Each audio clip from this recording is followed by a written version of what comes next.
இலங்கையில் தற்போது சிக்கன்குனியாவின் குறிப்பிடத்தக்க அளவு பரவல் ஏற்பட்டுள்ளது. முக்கிய நகர்ப்புறங்களில் இது வேகமாக பரவும் என்று சுகாதார அதிகாரிகள் எச்சரித்துள்ளனர். இது கிட்டத்தட்ட 20 ஆண்டுகளில் இல்லாத அளவுக்கு வைரஸின் மிக கடுமையான மீள் எழுச்சியை காட்டுகின்றது. தொற்று நோயியல் பிரிவின் பேராசிரியர் நீலிகா மாலவிகேவின் கருத்துப்படி, இலங்கை கிட்டத்தட்ட 2 தசாப்தங்களில் இல்லாத அளவுக்கு மோசமான சிக்கன்குனியா தொற்று நோயை எதிர்கொள்கின்றது. கடவத்த, கோதட்டுவ, பத்ரமுல்ல மற்றும் கம்பஹாவில் நெரிசலான பகுதிகள் ஆகியவை தொற்று நோயியல் பிரிவால் அதிக ஆபத்துள்ள பகுதிகளாக குறிக்கப்பட்டுள்ளன. மரபணு வரிசை முறை தற்போதைய திரிபு இந்திய பெருங்கடல் பரம்பரையைச் சேர்ந்தது.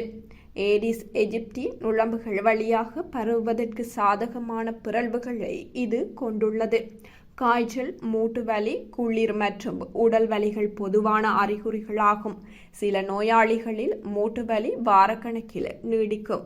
இந்த வைரஸ் நுளம்புகள் கடித்தால் மட்டும் பரவுகின்றது, ஒருவருக்கு ஒருவர் தொடர்பு கொள்வதன் மூலம் அல்ல. கர்ப்பிணி பெண்கள், குழந்தைகள் மற்றும் நாள்பட்ட நோய்கள் உள்ளவர்கள் கூடுதல் முன்னெச்சரிக்கை நடவடிக்கைகளை எடுக்க அறிவுறுத்தப்படுகின்றார்கள். சிக்கன்குனியாவை இலங்கையில் ஒரு சுகாதார ஆபத்து என்று கூறி அமெரிக்கா மற்றும் இங்கிலாந்து தங்கள் பயண எச்சரிக்கைகளை புதுப்பித்துள்ளன. இந்த நிலையில் சிக்கன்குனியா பரவுவதை தடுக்க மேற்கு மாகாணத்தில் 1 வார கால டெங்கு மற்றும் கொசு கட்டுப்பாட்டு பிரச்சாரத்தை சுகாதார அதிகாரிகள் தொடங்கியுள்ளனர்.